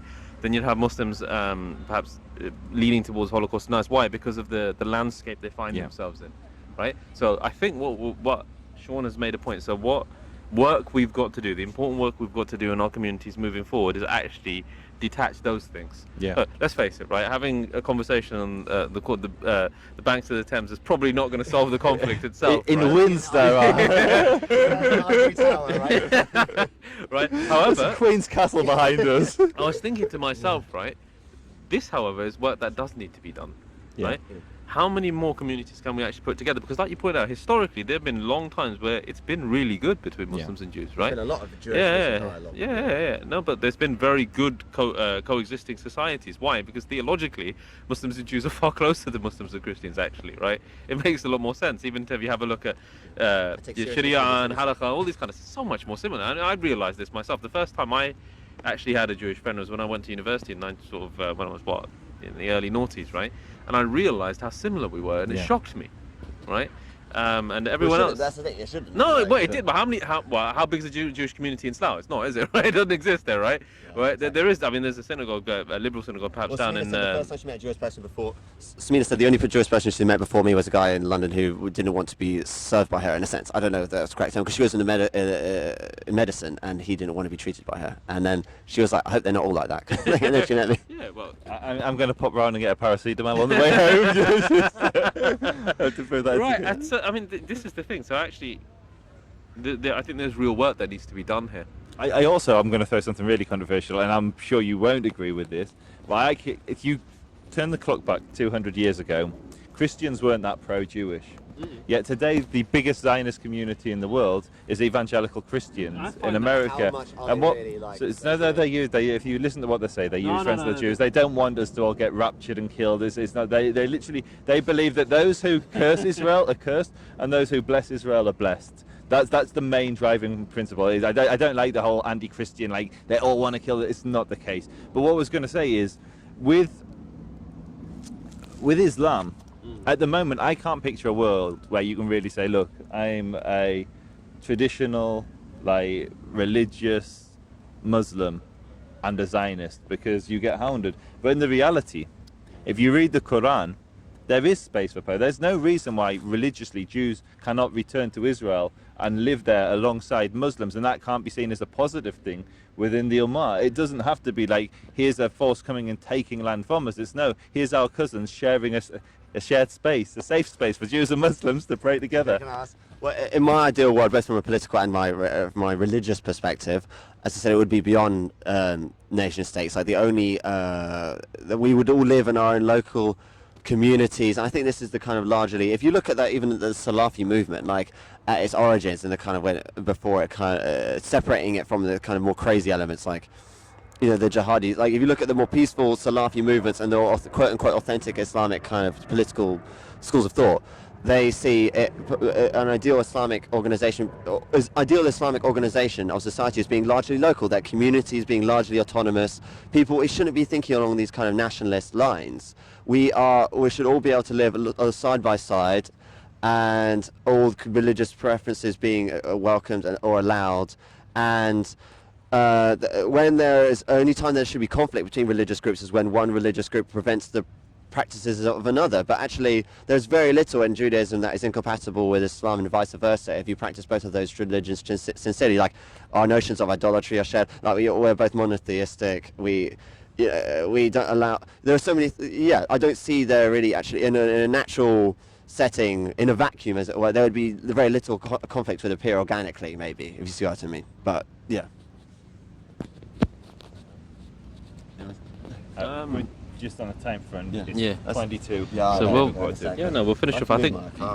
Come back. I can leave you. I've been talking too much anyway. I think the final point to say there's something definitely going forward, and the idea, if in the absence of the real world problems of what's going on right now within Israel, Palestine, that area, it'd be great if everyone was together and there was peace. Obviously, historically. How long are we hanging around? I'm just saying it's only £1.50, so even if we leave soonish, it doesn't matter because it's not going to cost. Try it. Okay. So you're saying? You want to get back to it? Okay. Yeah. All right. So I think, like I said, we need to go back to the ground zero of it all and say, look, there is basic information that would be put together from both sides. But I think a new approach, a new understanding, a new attempt at interfaith in terms of understanding it's you're right, something different, isn't it? That would be something different for me. And ultimately, like you said, okay, so you went to someone, what you said, David Collier, wherever the name was. Okay, that's the name, right? Okay, I hadn't heard of the guy before, but you made that outreach and you went to speak to him in order to understand that there's no point talking to him, but you still went out there, didn't you? David Collier, Mark Collett. David Collier's one of the good guys. Oh, he's one of the good guys. So Mark Collier, thank you. Right? So, but the point is, you were brave enough to make that thing. Let me try this. Let me see what's going on there, so you can make your opinion, right? So I think it needs to be pitched in that way in order to understand. So I think that's definitely a positive thing. Can I come back to a few things?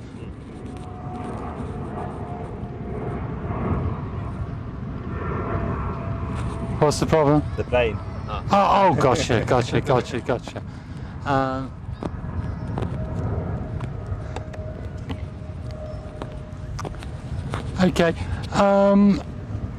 Okay. One of the things is when I suggested before that we need to have a conversation about how to criticize Israel, and I actually do feel that what's going on in the Labour Party can be better dealt with if we talk about Israel than if we talk about anti-Semitism. Okay, your response was that you've got like a kind of good guys and bad guys dogma on the left, and this is where the anti-Israel and anti-Israel feeling and anti-Semitism feeling is coming, because Jews, when Jews were down, they were the oppressed. Now they're up, they're the oppressor. Two things. Firstly, even if that's the case, if you're saying to people when they say something about Israel, you're being anti-Semitic, then that immediately buys into them saying, "Oh, we can't criticize Israel without being called anti-Semites." And if you engage with the actual criticisms they're making about Israel, then you have to then they actually have to justify themselves a bit better. They actually have to talk about real Israeli human beings. For instance, if you say to somebody, well, can you name one thing that you like about Israel? Well, I'm quite critical of Israel, but I can name a lot of things that I feel pretty proud of about Israel. If somebody can't name one thing that they like about Israel, then either they don't know anything about Israel, or that exposes that they're demonizing Israel rather than simply criticizing Israel. I just feel that we've actually lost the conversation about Israel with the left, and everybody's just talking at cross purposes. So, two things. First, I don't believe that the Israel issue, Labour anti-Semitism, is an anti-Semitism issue. When they talk about Jews interfering with British politics, when they deny the Holocaust, when they talk about a Jewish smear, these are classical anti-Semitic tropes. These are tapping into Jews. In Stalinist Russia, they used to call Jews the cosmopolitan bourgeoisie. And what do they mean by cosmopolitan bourgeoisie? It's the same idea. It's the idea that on the left, that Jews, it was what Ken Livingstone says when he said that the Jews all vote Tory, they stopped voting Labour a long time ago. Is this belief by the left that Jews are rich, powerful, and that's why they're against Corbyn. It's not to do with Israel. Like, Israel is just another stick they can beat the Jew with, in my honest opinion. And so I don't believe the conversation with the left should be about Israel. The conversation with the left should be about their disgraceful racism against the Jewish people. I agree with you that there are people within the left with those kinds of views, but I would suggest that they're pretty small, and the reason that they're able to infiltrate the left is by hiding behind anti-Semitism. They may be pretty small, but they're running the Labour Party at the moment. I certainly feel that they're strongly influencing the running of the Labour Party at the moment, and I feel one way to flush that out, one way to expose that is to bring the Israel conversation out into the limelight, so nobody can say something nasty and say I'm just criticizing Israel. But everyone can criticize Israel. All governments around the world do, all day, every day, is criticize Israel. Criticism of Israel is a national pastime for many people in the UK. It's like there is no issue with criticizing Israel. This is just the left framing it and saying, look, no, this isn't about us being anti-Semitic. This is about us trying to criticize Israel, and they're just trying to shut us down. But anyone is free to criticize Israel. Like, Basith has been on anti-Israel rallies.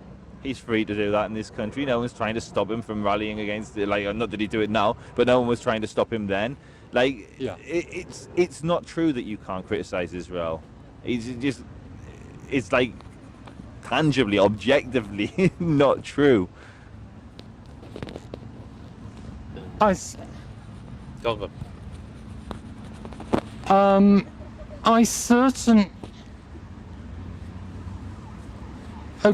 Certainly, when I went on the Al-Quds March, yeah, right, not necessarily from the people who were on the march, but certainly from the Islamic Human Rights Commission that organized the march. Sure. I felt what was being said was real. It felt real anti-Semitism. If we want to do dialogue with Jews, let's do it with Neturei Karta, etc., etc. I certainly didn't, as we discussed, when talking to Sean, what Sean mentioned before. I certainly didn't feel that when I was at Sean's Momentum meeting. And so even if it is infiltrating the leadership to that degree, I certainly don't feel, even among far left people, that there is this hatred of Jews. I've got friends from all across the political spectrum, and the two friends that I have that flirt with anti-Semitic conspiracy theories, neither of those would identify with the Corbyn left. And that's why, so for me, I'm talking about the Corbyn left. I'm not talking about everyone on the left. In the UK, I'm talking about those in leadership positions, those that have taken control of the Labour Party. So yeah, I think maybe I should clarify that. So just from a point of view of understanding, once again, so Corbyn himself has kind of made a career well before, it was a bizarre stars aligning kind of moment. This guy spent 30 years kind of almost on an anti-racist platform, well outside the corridors of power, got thrown a lifeline and became very popular, right? So for you, what is it that makes you think so? Because the question you asked before, I think, to Barack was, do you believe he's an anti-Semite? The implication being for me that you probably obviously do. So what is it about him that's saying, like, no, it's not a dislike of Israel's policies, it's this guy don't like Jews? What is it for you that makes you think that? So, did you watch the Panorama documentary? I haven't seen it all Okay, yet, so no. there is, under his leadership, there is unquestionable institutional anti-Semitism. There is a culture of bullying. There is a culture of protecting those that have anti-Semitic views under his watch. But more importantly than what's happened under his watch is his own actions. Okay, so this is what I was more asking about. And so there have been, I've got a friend of mine, Richard Millett. Richard Millett is a Jewish blogger. Okay. And he was in Parliament listening to a talk with Corbyn. And Corbyn looked at him and said, these Zionists, it's a Jewish man, these Zionists, they've been in this country a long time, and they still probably don't get British humour. Who are these Zionists? That statement only makes sense if you're talking about Jews, because if you're talking about Christians, no one would say these Christians, they've been in this country a long time and they don't get British humour. That was straight talking about Jews. Then he's got the Mere One mural, which depicted the world, some Jewish bankers playing Monopoly on the workers of the world. He called it a great piece of artwork and said he was in the company of, I've forgotten the Argentinian painter who he compared him to. What's his name? Whatever.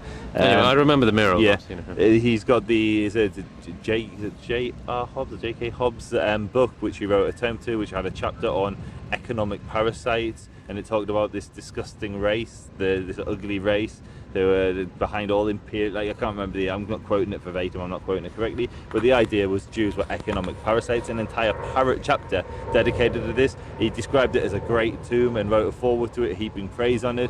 There are so many instances of Corbyn himself giving money, supporting known Holocaust deniers, vicious anti-Semites, people who spread the idea that Jews drink the blood of Christian children, and inviting these people to Parliament for tea. And that's not even going into the whole Hamas Hezbollah stuff. I mean, there are just so many instances, coupled with the fact under his watch there are so many instances of anti-Semitism in the Labour Party that the Equalities and Human Rights Commission are opening up an investigation on Labour. The only other political party they've investigated for racism is the BNP.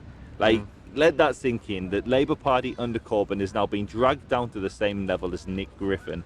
So that's why I believe Corbyn is an anti-Semite, coupled with watching just hours and hours and hours and hours of his talks, going through article after article that he wrote and then scrubbed and purged from the internet. This is the other thing. Why did they delete all his old articles from the Morning Star? Why did they delete all his old articles from Stop the War Coalition? What were they trying to hide? If not, it's all be there. It's all, but the thing is, on the internet, you can't really exactly. We went through history and we went through the Wayback Machine and we you've got it all these there, old right? articles and we shared them with the newspapers to expose the fact that Corbyn is an anti-Semite. Okay. Yeah, go on, bro. Okay, following it and not necessarily analysing all of them closely. With some of the things against Corbyn, I felt, yes, he's definitely, if he's not anti-Semitic, he's a pretty unlucky anti-Semite, and he seems to constantly be getting into bed with the wrong people. Others of them, I did feel, seem to be whatever Corbyn says or does is going to be interpreted as anti-Semitic. Like what? Okay, one of the things that happened. Okay, if we come back to the case of Zionists not having a sense of irony, from what I remember, the picture I got, and this could be wrong, and you can correct me if it is there was a speech by an important Palestinian activist. Some people in the audience took what he said. So some people who were Jewish Zionists in the audience took him up on certain issues, which suggested that they took certain things literally and out of context. And in that context, Corbyn said, "These Zionists have lived in this country for 20 years." And he's being ironic, and they don't seem to have a sense of irony. Richard Millett was born in this country, and he was the only Jew in the, or certainly the only Zionist Jew in the audience. I don't know exactly what. I wouldn't say I don't know exactly. I actually don't know what was asked, but I do remember at the time thinking they were getting him for nothing. You know, they were trying to make something. Where there wasn't. So let's reframe this. On that incident. If someone were to say that these Muslims, they've been in this country a long time and they still don't get British irony, or these blacks, they've been in this country a long time and they still don't get British irony, is that racist?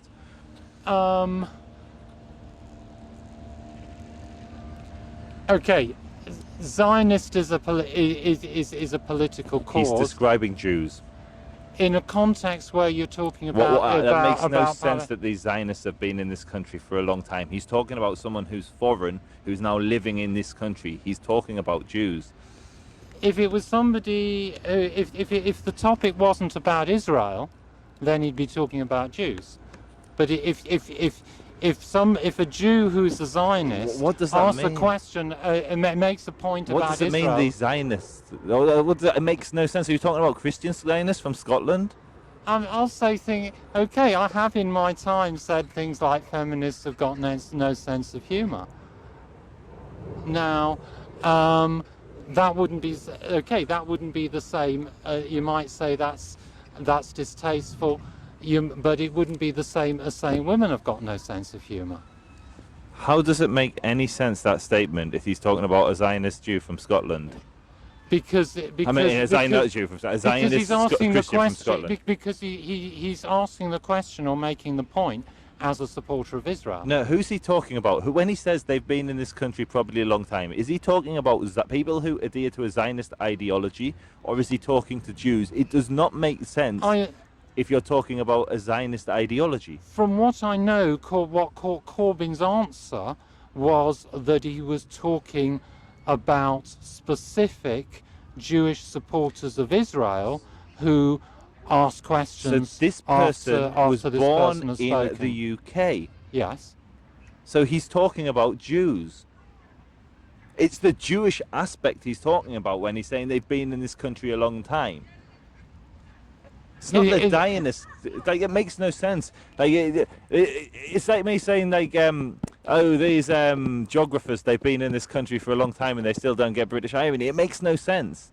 He's talking about the Jew as being an alien and separate from the British people, and that's why they don't get British irony. I can see your point. I would respectfully disagree. I'd say it's a very, I wouldn't just say it's a clever argument, I'd say it's an insightful argument. How I would defend Corbyn is, well, maybe Corbyn would still have been seeing a Zionist when he said, when he made that reply, rather than seeing a Jew. I hear that you're saying that. I just don't understand how it makes sense for someone who's a barrister who's born in the UK, grew up in the UK, like lived his entire life in the UK, to say that he doesn't get British, to say him as alien. I don't understand that. He's saying that because the guy hadn't got the Palestinian speaker sense of irony.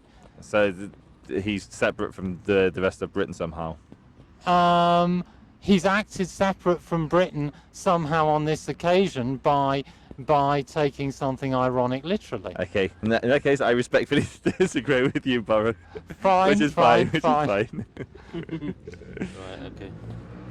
But I acknowledge it was you did. It was a very insightful answer that you gave me. Thank you. No, Likewise. I think the thing that I'm still having difficulty tallying up, and something that I'm going to go away and look into further for myself, is, like I said, the platform of what Corbyn's been about. On the one occasion I did meet him, and it came across as genuine about this, a bit about being genuinely anti-racist. I did get that vibe, right? That's what this guy's about. To the evidence that you presented, say that but you don't seem to like Jews much, and it's not a Zionist thing. You just don't like seem to like Jews much. And I was going to say, that definitely is something for me to look at. So I've got to be honest about that. I kind of shared your view for a long time, and I think actually if Corbyn saw a neo-Nazi, he'd be the first person that would stand against the Nazis. What in my Do you think he's conflated Zionism and the Jewish people then? Yeah, and I think I think it's more than that. I think the left has seen itself as anti-racist as long as they can use that to attack the right. But if you look at some of the biggest left-wing thinkers, they were anti-Semites. So Marx said, what is the religion of the Jew? Usury. What is his world? Something huckstering. What is his pastime? Huckstering, something like that. Proudhon, who was a contemporary of Marx and basically the father of anarchism.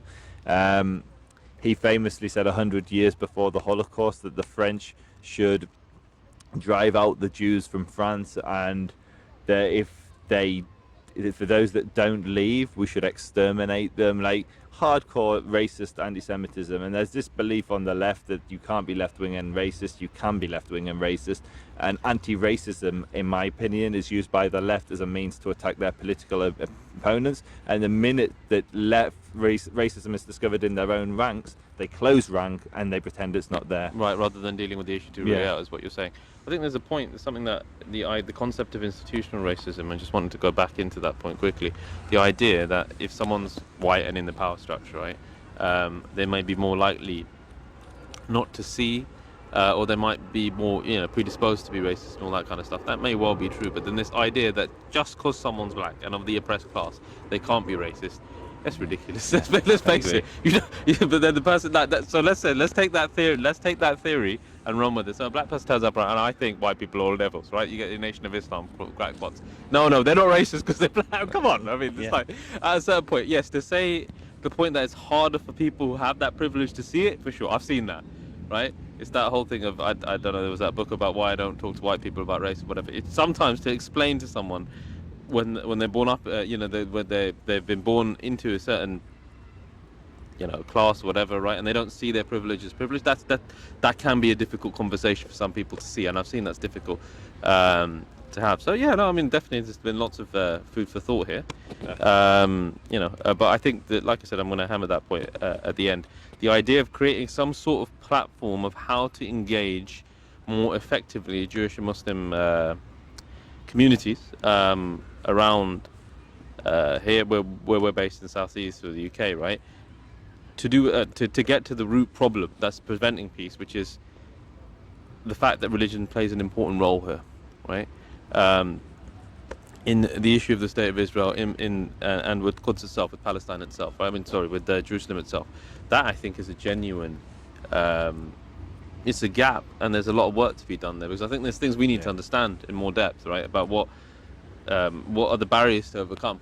Yeah, completely. Because apart from you, right, in terms of, and some guy I met from the Notorious Carter like years ago, and some guy I know through Facebook in Canada, how many Jewish people do I really know, right? Not many, right? So knowing how to start, obviously, I'm going to phrase it as a question, but then at the same time, you've come in, due to your contact and due to your Israel advocacy movement sort of stuff, right? You've come into contact with many Muslims now, right? So how have you found your opinions or positions shifting about how Muslims are, and that where the landscape is due to your interactions there? Because you're going to get the range, right? Yeah. So I started believing Islam was a religion of peace, came into contact with lots of Muslims, realised that wasn't the case, and that's a lie that's fed by liberals who have no idea about Islam as a religion. Islam has whole tractates dedicated to the laws of conflict. It's many things, but it's not a religion of peace. I also then went full into some of the rub shoulders with some of bump shoulders with some of the worst of British Muslims, and that made me feel really negatively towards Islam. And then you step away from those people and you meet the average Imam or the average Muslim on the street, and you quickly realise that the hot-headed political Islamists are not representative at all, and the overwhelming majority of Muslims in this country and are different, except for their religious belief, than anyone else. And so the main realization I've come to arrived at when it comes to Islam is that Islam cannot be judged as a homogenous group. It can't be judged by the Muslims. Muslims always tell me don't judge Islam by the Muslims, judge Islam by Islam. But even then you can't judge Islam by Islam, because each Muslim will read into Islam differently, just as every Jew will read Judaism differently. You'll have a Muslim who will read that Jews that do righteous deeds will go and believe in Yom al-Din, the Day of Judgment, can go to Jannah. You'll have other Muslims who'll read it and believe, based on the same book, that Jews descend from apes and pigs. And so it's literally Islam and Muslims are too big a concept to judge with one sweeping brush. What I would say is most of the radical Muslims I know that do bad things base it on Islam, and most of the Muslims I know that do incredible kindness base it on Islam. And so, just like Judaism, Islam can be a force for good and it can be a force for bad, and it's down to the individuals that practice it. And the interpretation. I'm just going to pick up on that point about peace. I think the distinction, a better term to use, is the difference between peace and pacifism, right? Yeah. For someone to claim that Islam actually, no, it's a pacifistic religion, well, that's just not an accurate representation of history, and it can be dispelled very quickly by reading the Quran. And actually, I think it's dangerous, because you'll tell someone a lie. You'll tell someone, well, the real Muslims, proper Muslims, most Muslims don't believe, in war, they're peaceful people. That could have been historically true if we were talking about the first 10 years of Islam under when the Prophet Mohammed himself, peace be upon him, was facing oppression in pagan Mecca, right? There's clear thing as a pacifistic faith at that point. There's verses in the Quran that you could use that. After what happened in Medina, then things changed, right? And then that final, that part of the text is in the Revelation now. That don't change. But the idea that it's a peaceful religion, I would agree with, meaning that the objective of it is not to spread war, or not to spread disharmony, not to spread blood, and that's not the objective. In fact, the objective of Sharia, and I'd be shocked if similar things didn't exist on books on higher principles of Talmudic law as well, is to create stability, peace, and civility within society. That's the idea of any legal system. That's the point that I was. I'd go further. Say there are laws within Islam, how you conduct the law. You can't chop down trees. It's very restricted. And I don't necessarily agree with your conclusion, but I agree with your sentiment. And so underneath what I mean by that is, I think if you look at the expansionist of some of the later Khulafa,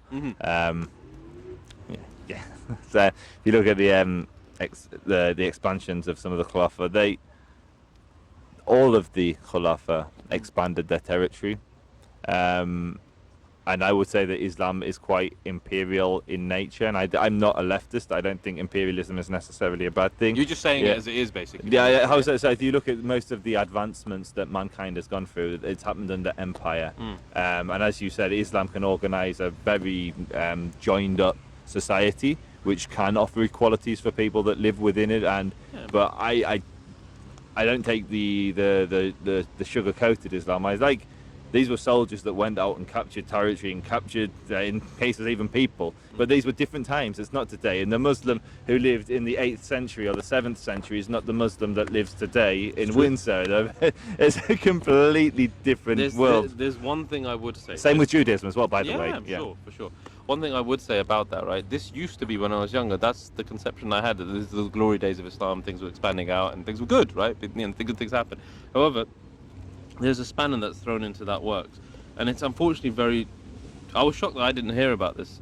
The idea that that there's Islam as personal belief, and then there's the political system, the Khilafah system you're talking about, and that's by its nature expansive, is blown apart by one point in history, which is Abyssinia. The Prophet Muhammad was once asked about Abyssinia. He said, "Wadi'ul Habasha kama wadi'ukum," right? Hatta ma wadi'ukum. So have cordial relations. It's more than just detente, right? It's cordial. Be good with them when they're good with you, right? And in history, there was never an invasion there because of that thing. The point that this does is it blows in the theory, and I'm not saying some Muslims didn't have that, because they did, right? That it should just be an expansive state going on forever, right?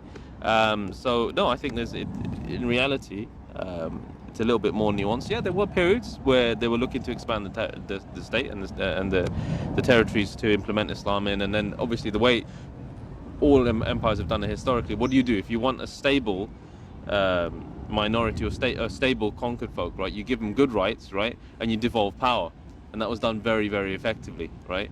And it works, doesn't it? The people get on with the thing. It's just you pay your tithes, you're part of our greater system. You carry on with it. That's how it works. Well, the Romans did it before.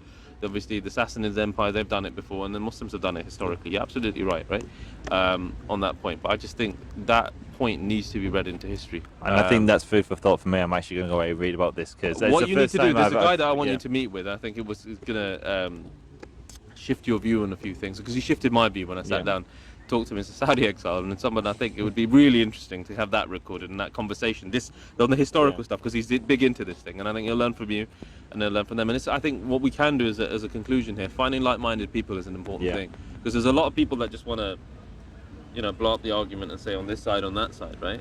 And we can see these things that's going to be difficult for us to agree on, but we've already set that aside. Like, okay, that's your point of view, this is my point of view, let's move forward to find out. But then it's having people with the attitude to let's understand, let's get that deeper understanding, let's open our